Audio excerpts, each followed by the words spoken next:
On metre चल रहा है नीचे, 2 बार दबा देगा फिर ऑफ हो जाती है। नीचे 0 मीटर चल रहा है, क्योंकि पहले एक बच्चे ने कहा चल रहा है, बाद में कहता है पॉज हो रखा है, मेरी पूरी वीडियो खराब होगी। फिर वो वॉइस ओवर करने में बड़ी दिक्कत होती है यार, वॉइस ही खराब हो रखी है। हो गया एक शीट का पेपर। ये कैसा पेपर है एक शीट का? 3 पेज का तो क्वेश्चन पेपर है मेरा। चलो जाओ, कल मिलते हैं। टेस्ट दे के पता लगेगा ना टेस्ट देना कैसे होता है। ठीक है, अब कल से पिछला स्टार्ट करेंगे, डिमांड वगैरह, डिमांड मीन मीडियन मोड वगैरह। चलो आगे आता है जी चैप्टर में पोल्ट्री फार्मिंग। बताओ पोल्ट्री फार्मिंग के बारे में क्या पता है गुरशान? गुरशान से स्टार्ट करेंगे ना, वहां से स्टार्ट करते हैं। वो खो जाता है बार बार, मेरे को दिख नहीं रहा ना तू। हाँ बोल। नहीं पढ़ के क्यों बताना है? पोल्ट्री फार्मिंग का मतलब नहीं पता Tejas? Poultry farming all about laying eggs and looking for chicken. हाँ हैंस को, और खाली हैंस आएंगी इसमें? चिकन्स वो तो हैंस की कैटेगरी होगी ना।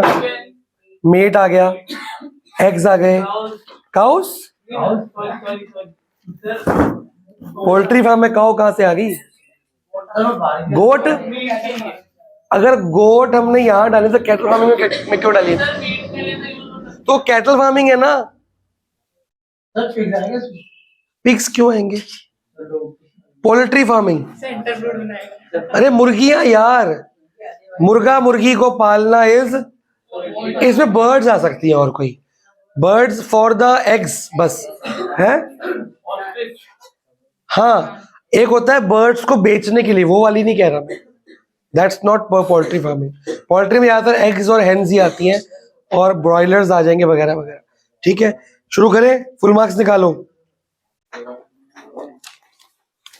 एनसीईआरटी फुल मार्क्स कट्टी।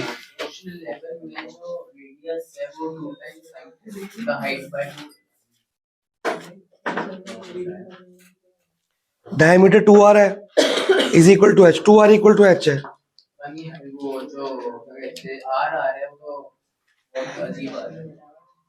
अगर 2r इक्वल टू h है, h मतलब पूरी h, दोनों फिगर्स को मिला के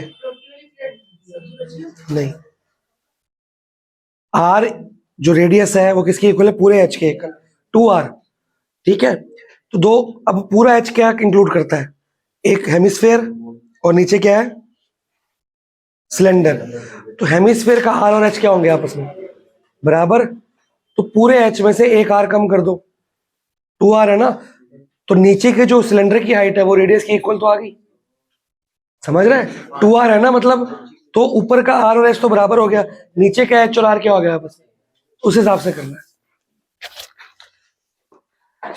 हाँ जी पहले निकालो, पोल्ट्री फार्मिंग का मतलब नहीं दिया हुआ फुल मार्क्स में, वो आपने कहां से मार्क करना है? मार्क करो जी। Poultry farming is undertaken to raise, मिल गया? जो एक बुक लाया दोनों बुक लेके आया करो। To raise domestic fowl for egg production and chicken meat. कहाँ लिखा है ऐसा? चिकन मीट मतलब चिकन फ्लैश, तो मीट तो मटन, ये तो वो तो गोट से आता है ना, तो वो तो कैटल फार्मिंग में जा चुका ना। हैन से और कैसे मीट निकलेगा? हैन से चिकन ही निकलेगा, और क्या निकलेगा? Only chicken. हैंस के बच्चों को चिकन बोलते हैं, उसको ही खाते हो चिकन बोलते हैं। ठीक है, therefore improved quality breed poultry breeds are developed and farmed to produce layers for eggs and broilers for, जो layers होते हैं वो किस लिए होते हैं, और जो ब्रॉयलर्स होते हैं वो,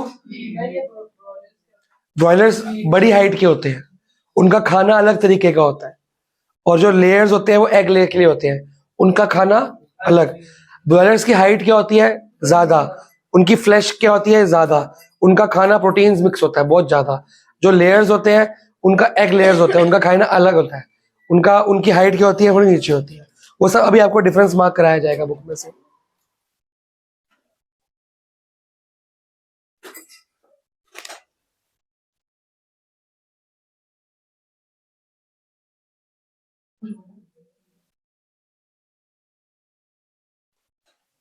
एनसीईआरटी पे आ जाओ वापिस से।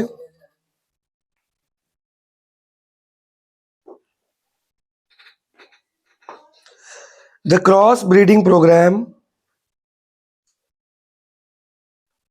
Between Indian indigenous, for example Aseel, ये इंडिया की खुद की क्या है, ब्रीड है पोल्ट्री की, खुद की Indian, proper made in India.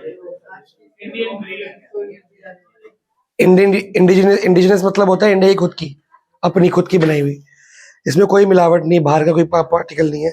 And foreign exotic for Leghorn, exotic में जो बहुत कम मिलती है, जो बहुत रेयर होती है, उनको लेगहॉर्न को किससे क्रॉस किया गया, असील से। उससे एक इम्प्रूव्ड वैरायटी निकलेगी जिसके अंदर क्या क्या ट्रेड्स मिलेंगे देखो, number and quality of chicks, मतलब जो बच्चे पैदा होंगे चिकन्स, उनकी क्वालिटी ज्यादा अच्छी होगी और उनके नंबर भी क्या होंगे, ज्यादा। Dwarf broiler parent for commercial चिक प्रोडक्शन, मतलब क्या हुआ,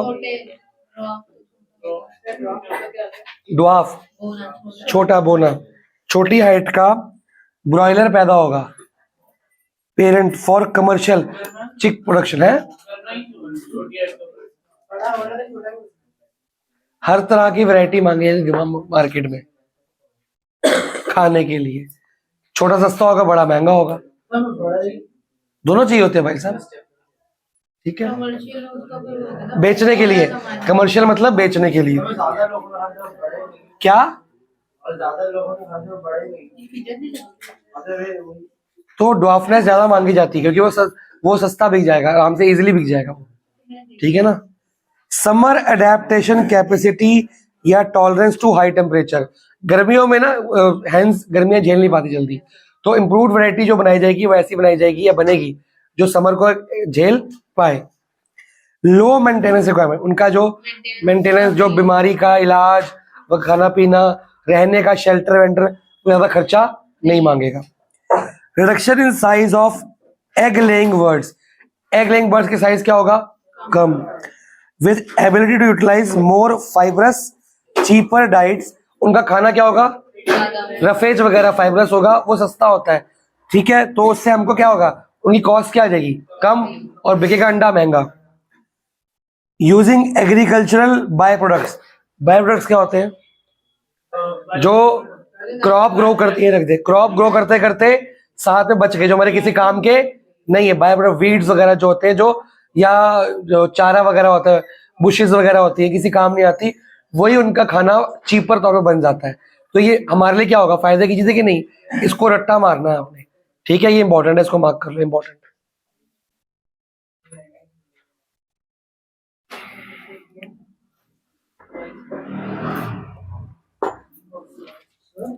जैसे अगर लॉस होता है तब भी हम डेप्रिसिएशन तो देते ही है, क्या, जैसे अगर लॉस हुआ तो फिर भी हम लोग डेप्रिसिएशन तो हर एक यही देते हैं। जैसे कि फाइनेंशियल ईयर में हमारी कंपनी लॉस है, फिर भी हम जो एसेट्स की डेप्रिसिएशन है वो तो चोरी क्वेश्चन है क्या, चोरी क्वेश्चन, तेरे को तो आंसर भी बताऊंगा मैं, मुझे आंसर पूछ रहा है, तो मेरे पास टाइम थोड़ी बात करने का, मेरी वीडियो चल रही है, तो आंसर मिल जाएगा ना देखो फिर, है ना पागल। आगे आओ जी, एग, एनसीईआरटी में ही, एग एंड ब्रॉयलर प्रोडक्शन, आवाज नीचे नहीं, बंद। ब्रॉयलर चिकन का खाना कैसा है और उसका खाना कैसा है, ये बुक में नहीं है, यही मार्क करना पड़ेगा। ब्रॉयलर चिकन, जो ब्रॉयलर मतलब जो क्या करने के लिए काम आएंगे, commercial use for flesh, meat नहीं चिकन बोलो, मीट तो मटन हो जाता ना, या चिकन मीट बोलो ना भाई, तेरा दोनों ही बना दूंगा अगर पड़ेगा नहीं तो।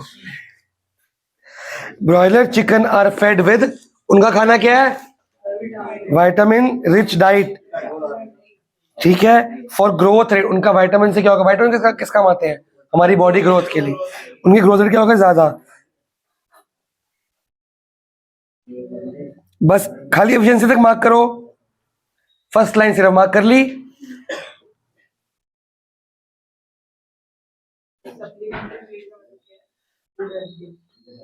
विटामिन रिच सप्लीमेंट्री फीड, वो जो खुद का बुशेस वगैरह खाना होता है, एज अ सप्लीमेंट एक्स्ट्रा खाना, उनको विटामिन दिए जाते हैं। एक मिनट,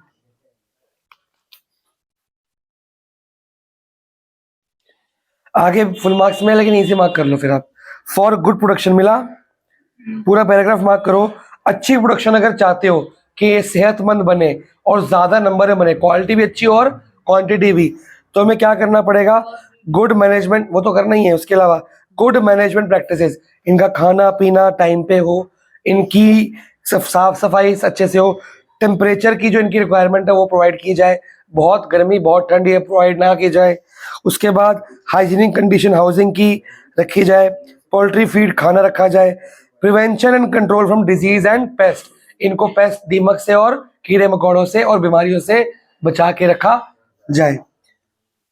अब इनकी हाउसिंग एंड न्यूट्रिशन रिक्वायरमेंट कैसी कैसी होती हैं? दोनों की क्या होती है? डिफरेंट होती हैं, एक दूसरे से क्या होती हैं? ऊपर आ जाओ, ये तो लिखा नहीं कैसे, आ जाओ वहां, आ जाओ कोने में। कट आउट मतलब काटा हुआ है?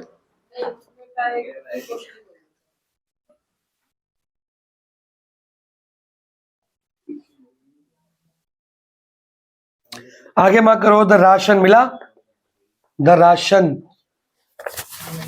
बेटा एक मिनट रुक जाओ।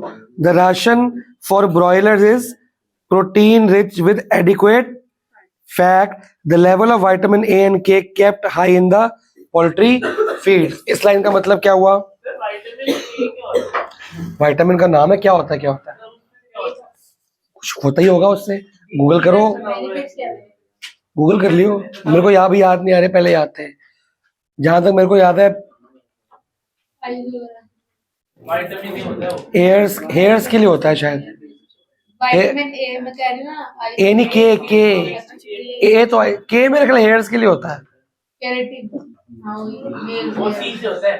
अबे ओ केराटिन कैसे होता है? भाई लड़कियों को केराटिन नहीं पता होगा, तेरे को पता होगा।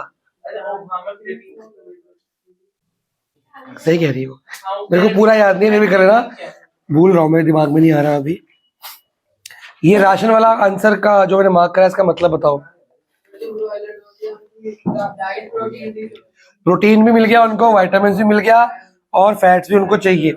इतना सारा क्यों चाहिए? कौन सा क्वेश्चन? तेरे को वहां बैठना है, ये पूरा भर जाएगा। तुम्हें टाइम ही 6 बजे चुना, मैं क्या बोलता? लेट आई थी। तो मैंने कुछ मेरे को मना नहीं किया, मैं कहा चल बैठ जा, कोई बात नहीं। एक ही कुर्सी बची है बस, इसके लिए भी बाहर लगाई है मैंने 2, बाहर जाके देखा टेस्ट। रुक जाओ, कौन सा क्वेश्चन? 40 मतलब अंदर कट आउट बेटा, तोड़ के अलग कर दिया, सेम हाइट और सेम रेडियस का। कट आउट मतलब ये बनेगी। हाँ बेटा, आंसर सोल्यूशन में दिया तो है। सिलेंडर के अंदर कौन? नीचे ऐसी थी ना? हाँ, सेम हाइट सेम वो। तूने जो ऊपर निकाले हेमिस्फेयर नहीं निकलेगा, वो सर्कुलर फॉर्म में होना चाहिए। टेस्ट दे दे भैया।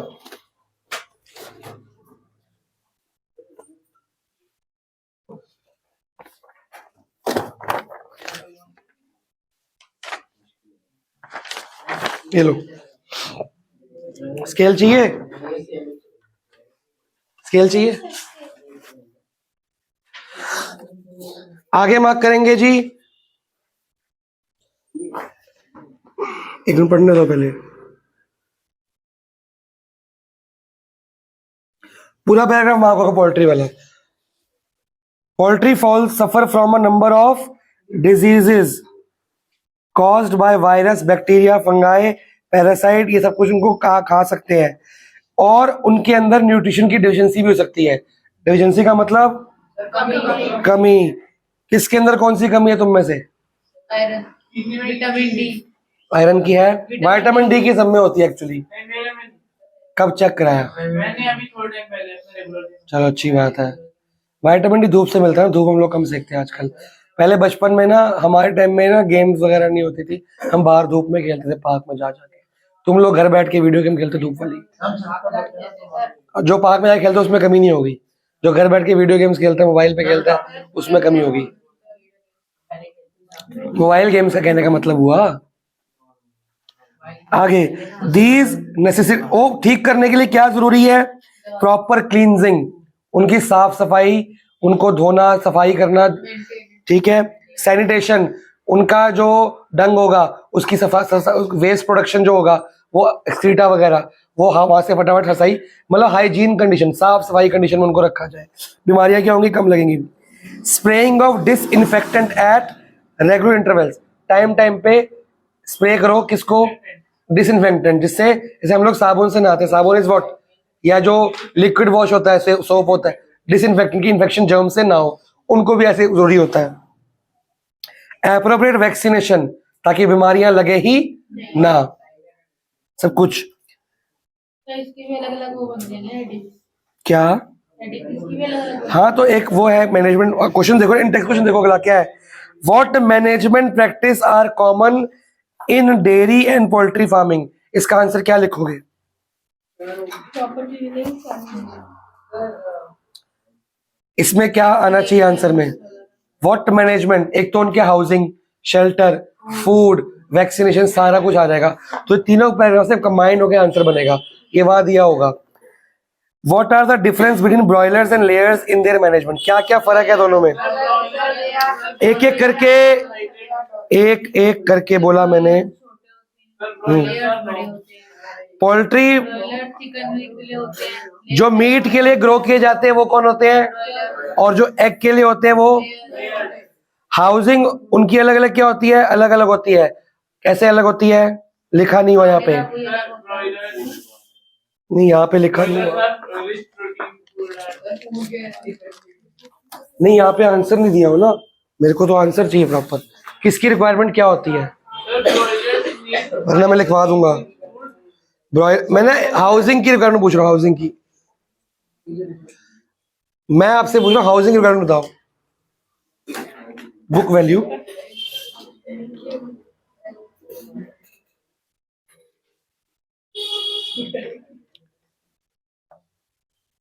मैं देखो यहाँ पे ठीक है, यहाँ पे गलत है,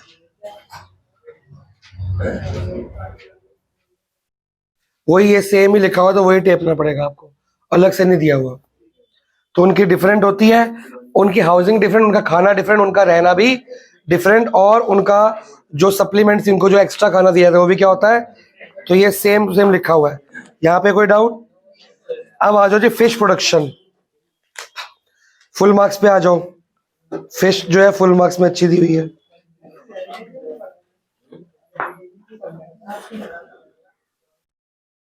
तुम लोग सेट लो तो मैं स्टार्ट करूंगा,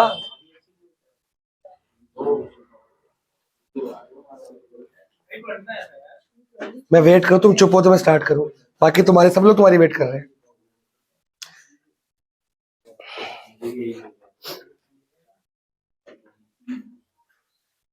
कर लूं, फिश प्रोडक्शन पढ़ो जी Gurmer,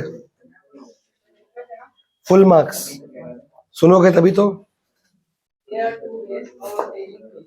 One is from natural source, which is called captive fishing. Another way is by fish farming, which is called fish को पकड़ने के कितने तरीके हैं, दो। नेचुरल तरीका को बोलते हैं कैप्चर फिशिंग, मतलब यश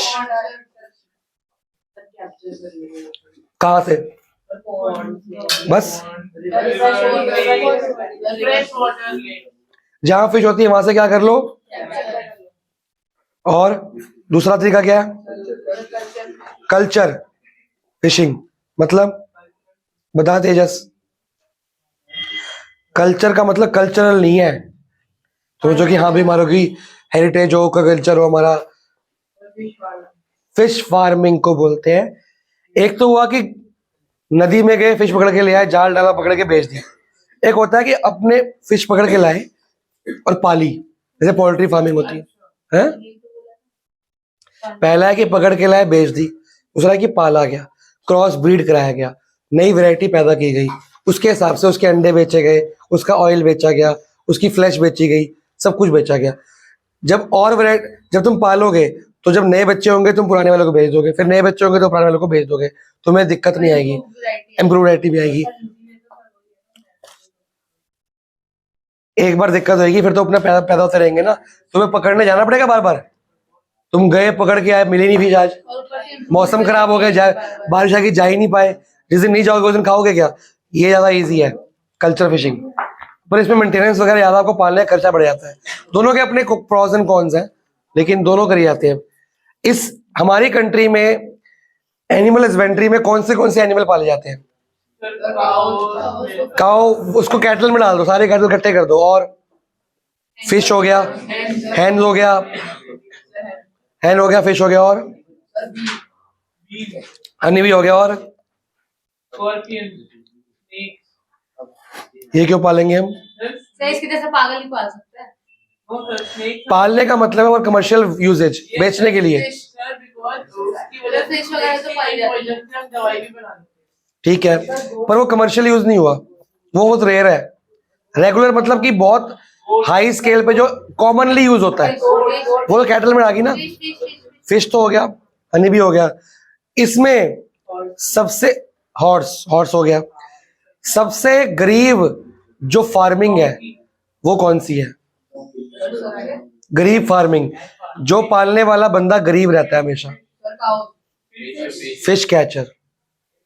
फिश कैचर जो होता है, जिसको मछुआरा बोलते हैं हिंदी में, ये हमारी कंट्री में गरीब का गरीब रहता है, क्योंकि गवर्नमेंट ने इसके इम्प्रूवमेंट के लिए कोई लॉज नहीं बनाए हैं। कैटल फार्मिंग वाला दूध वगैरह बना के बेचेगा और काउडंग से मैन्योर वगैरह करेगा, उसके बहुत तरीके हैं। और हैंस और चिकन तो हमारे देश में पूरी डिमांड ही है, उल्टा एक्सपोर्ट भी करते हैं। ठीक है, लेकिन सबसे जो पिछड़ा हुआ इलाका है वो कौन सा है? फिश फार्मर्स का। वो लोग के ऊपर गवर्नमेंट ज़्यादा ध्यान नहीं देती और वो अमीर हो नहीं पाते हैं, उनकी कंडीशन गरीब ही रहती है। उनके बच्चे अनपढ़ रहते हैं, अच्छे स्कूल में नहीं जाते, तो वो बड़े होकर क्या बनते हैं? वही मछुआरे बनते हैं। अगर उनको एजुकेशन मिल जाएगी तो वो क्या बन जाएंगे? अच्छे जगह से जाएंगे। ठीक है ना, बड़े फार्मर नहीं, वो तो फिश फार्मिंग में कोई ज्यादा पैसा है नहीं। फिश फार्मर थे तो बोले नहीं आ सकते। बेटा फिश फार्मर्स पैसा है, अमीर नहीं है वो लोग, उनकी कॉस्ट ज्यादा होती है और उसके रेट कम होते हैं। आप अगर किसी फ्लैश शॉप पे जाओगे, जो मेन रिक्वायरमेंट है वो मटन एंड चिकन की होती है, उसमें सबसे ज्यादा चिकन की होती है, फिश की रिक्वायरमेंट बहुत कम है, डिमांड ही बहुत कम है। फिर भी इतनी नहीं है तो चिकन मटन की होती है। और थोड़े सीजनल हो गया ना, वो तो सीजनल बंदा हमेशा गरीब ही रहता है। ठीक है ना, आगे पढ़ते हैं। Popular marine fish varieties. Marine fish मतलब चलता हुआ पानी। कौन सी होती हैं? नाम पढ़ो, याद करने हैं। पढ़ो भी हर्षीन, मेरे को जोर से पढ़ के सुनाओ। नाम इतने बिगाड़ दिया है। प्रॉम्फेट, मैकेरल, मैकेरल। अच्छा,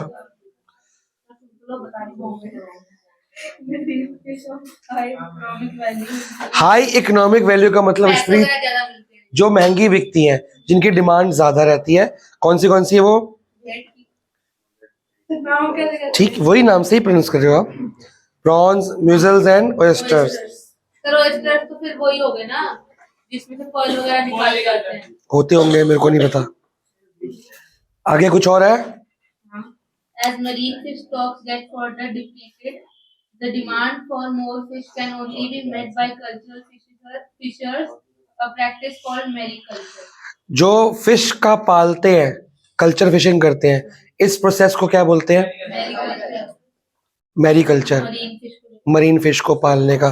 तो कह रहा है कि जब फिश का स्टॉक खत्म हो जाता है कहाँ पे? मरीन वाटर्स में, तो वो फिश की डिमांड फिर कौन पूरी करके देगा? जिन्होंने कैप्चर फिशिंग कल्चर फिशिंग की हुई है। जब सी में पॉन्ड में थोड़ी देर टाइम के लिए फिश क्या होती है, खत्म हो जाती है, सीजन जब आउट ऑफ सीजन हो जाती है, तो कल्चर फिशर्स जो होते हैं वो डिमांड पूरी करेंगे। इस प्रोसेस को, जो पालने के प्रोसेस को क्या बोलते हैं? हम मैरीकल्चर, पाल के बेचने का। ऐसे एक सेरिकल्चर भी था बचपन में, सिल्क फॉर्म को पाल के बेचना। और कौन सा कल्चर था? पिसीकल्चर, फिश का, फिशेस को बेचना पिसीकल्चर होता है। मैरीकल्चर भी कहते हैं इसको। इनका तो बहुत सारे थे। हॉर्टिकल्चर, फ्लावर्स और फ्रूट्स वेजिटेबल्स के लिए। इतना नहीं याद मेरे को। हाँ जी बोलो आप। ये जैसे की जगह वो भी चले जाते हैं मेरी फिश वगैरह की, तो इनका तो बहुत प्रॉफिट होगा और महंगे बेचते होंगे। नहीं, फिर उस गर्मियों के अंदर इनको पालने के लिए खर्चा भी तो होता है, फिर मुझे लग रहा कॉस्ट ज्यादा है। घर पे पढ़ाई नहीं हो रही, यहाँ पे करनी नहीं। बेटा वो दोनों ना पढ़ के टेस्ट दे के फ्री हो रखे हैं, तेरा कोई टेस्ट नहीं हुआ, तेरी कोई तैयारी नहीं है। वो सैंपल पेपर्स कर रहे हैं क्योंकि प्री बोर्ड की तैयारी चल रही है, तेरा सिलेबस इनकम्प्लीट है। समझ रहा है? तू 6 महीने पीछे है बैच से, 6 महीने पीछे है भाई साहब। तू पहली बार शिवदास कर, लोगों ने 3 बार कर लिया है। बराबर है कि 6 महीने का काम है, तेरे को दिन रात पढ़ना है, पागल हो जाना है पढ़ पढ़ के। और तू क्या कर रहा है? बातें कर रहा है। आगे पढ़ो जी, हर्ष पढ़ेगा। Harsh, fish resources are of 2 types, fresh water such as canal, pond, river and. उसको बता दे भाई, फुल मार्क्स से पढ़ा रहा हूं मैं तो, मैं तो सारा फुल मार्क्स से पढ़ा रहा हूं अब तो। Brackish water resources where sea water and fresh water mix together such as estuaries and lagoons. 2 resource से फिश आती हैं। पहला फ्रेश वाटर, फ्रेश वाटर में कौन कौन है बताओ? Canal, pond, reservoirs and reverse. ये चलता हुआ फ्रेश वाटर है, यहां से फिश पकड़ लो। दूसरा ब्रैकिश वाटर, बताओ जी मतलब इसका। सी वाटर, पढ़ो ध्यान से, मतलब लिखा हुआ है, मतलब पढ़ो। ब्रैकिश वाटर का मतलब where sea water and fresh water mix together. Mix कहाँ होता है? मिले नहीं, मिक्स होते हैं। सर जहाँ पे जो फ्रेश वाटर है वो सी वाटर के अंदर जा रहा होता फ्रेश क्या सी वाटर? है, जो फ्रेश वाटर है वो सी के अंदर जा रहा होता ऐसे जाता है, इसे दोनों कोलैब करते हैं। कोलैब करते हैं। अच्छा, क्या बिजनेस खोलेंगे? रिवर्स की ओरिजिनेशन कहाँ से होती है? है। माउंटेन, जब आइस मेल्ट होती है बेसिकली, वो किस में कन्वर्ट होती है? रिवर। रिवर का एंड कहाँ होता है? सी, ओशन में। तो कोई जगह तो ऐसी होगी जहां पे रिवर और सी आपस में क्या हो रहे हैं? मिल रहे हैं, वो जगह एस्चुरीज एंड लगून्स बोलते हैं उसको। वहां पे वो ब्रैकिश वाटर होता है, वहां पे बहुत सारे आपको सीज और सॉरी फिशेस मिल सकती है। ठीक है,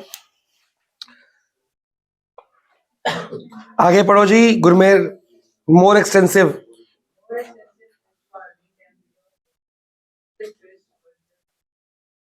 कंपोजिट मतलब, आगे पढ़ो मतलब पता लग जाएगा। जहां दोनों वैरायटीज को मिक्स करके क्रॉस ब्रीड किया जाएगा, कंपोजिट हो गया, मिक्सचर हो गया। ठीक है, कंबाइन होके।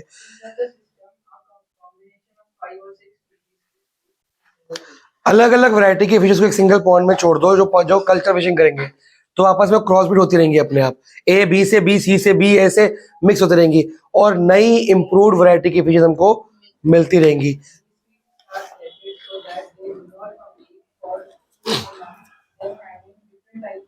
बस इसका मतलब क्या हुआ? ये जो स्पीशीज हम सिलेक्ट करते हैं, मान लो कि 5 तरह की फिश हमने डाल दी क्रॉस ब्रीड करने के लिए, ये 5 तरह की स्पीशीज ऐसे सिलेक्ट करेंगे ताकि ये खाने की लड़ाई, इनकी डिफरेंट फूड हैबिट्स होंगी, एक का खाना दूसरा नहीं। ये सेम का हमने मिक्स फार्मिंग के अंदर की थी। हमने क्रॉप्स ऐसे चुने थे कि वो आपस में न्यूट्रिशन के लिए कम्पीट, उनका न्यूट्रिशन रिक्वायरमेंट क्या होगा, नहीं वो अलग चीज है। मिक्स फार्मिंग कह रहा हूँ कि एक खेत में बहुत सारे क्रॉप्स उगाने, वो they do not compete for nutritional requirements. उनकी न्यूट्रिशनल रिक्वायरमेंट क्या होगी? अलग अलग होगी। सेम ये 5-6 तरह की फिशेज हम पॉन्ड में लगाएंगे, इनकी फूड रिक्वायरमेंट क्या होगी? अलग अलग। तो खाने में लड़ाई नहीं होगी, किसी को काटेंगे नहीं, लेकिन आपस में क्रॉस ब्रीड करके हमें नई वेराइटीज या इंप्रूव वेराइटीज देते रहेंगे। हमने चैप्टर बेसिकली पढ़ना क्या? इंप्रूवमेंट। तो वो कैसे हो रही है? वही हो रही है, क्रॉस ब्रीडिंग और हाइब्रिडाइजेशन एक ही बात हो रही है। Last point, as a result सारा का सारा खाना, और ये सेम वहां लिखा था कि एज अ रिजल्ट जो पूरी सॉइल की न्यूट्रिशन रिक्वायरमेंट पूरी की पूरी यूज हो जाती है। एनसीईआरटी दिखाओ क्या बचा है। inland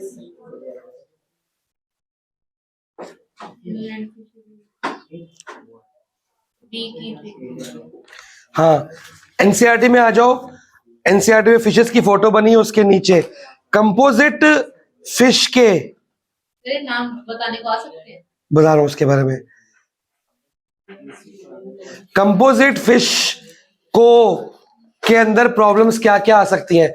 उसका फायदा क्या है कंपोजिट फिश का, कल्चर का, अलग अलग वैरायटीज की फिश है। नुकसान, one problem with such composite fish culture is that many of these fish breed only during monsoon. ये जो क्रॉस ब्रीडिंग करती हैं ये सिर्फ, एक मिनट ले जा बेटा, ये सिर्फ और सिर्फ कब करती हैं, ज्यादा से ज्यादा मॉनसून में करती हैं, बाकी टाइम ये क्रॉस ब्रीडिंग, तो ये हमें बड़ी दिक्कत आती है। वो हमारा पूरा साल हमारा क्या कर देती है, खाना पीना वेस्ट खर्चा कर देती है। ठीक है जी, आगे मार्क मत करना, अभी मॉनसून तक मार्क कर लिया, ये प्रॉब्लम है उनकी। एक मिनट रुक जाओ, 100 eggs lay करते इसकी हेडिंग डिसएडवांटेज लिख लो। हैं। मगर फिर एक बार में तो 100 eggs lay करते हैं। सारी नहीं करती।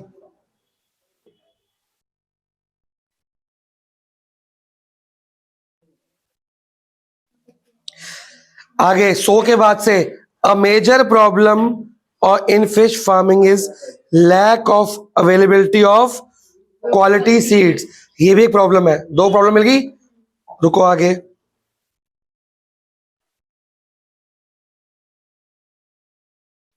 अब इसका सॉल्यूशन, हेडिंग क्या डालोगे, सॉल्यूशन।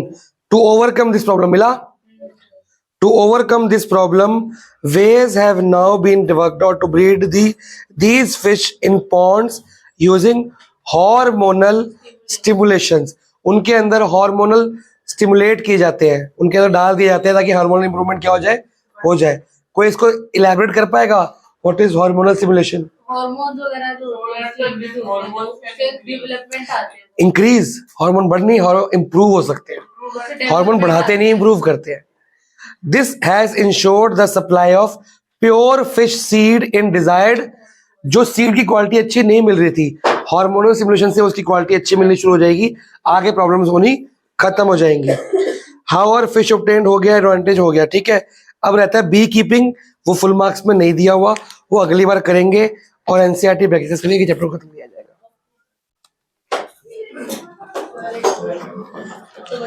इसके बाद 2 चैप्टर रह जाएंगे हमारे, एक साउंड और एक 4।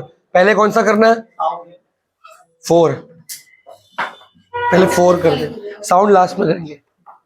चैप्टर 4 करेंगे, स्ट्रक्चर ऑफ एटम।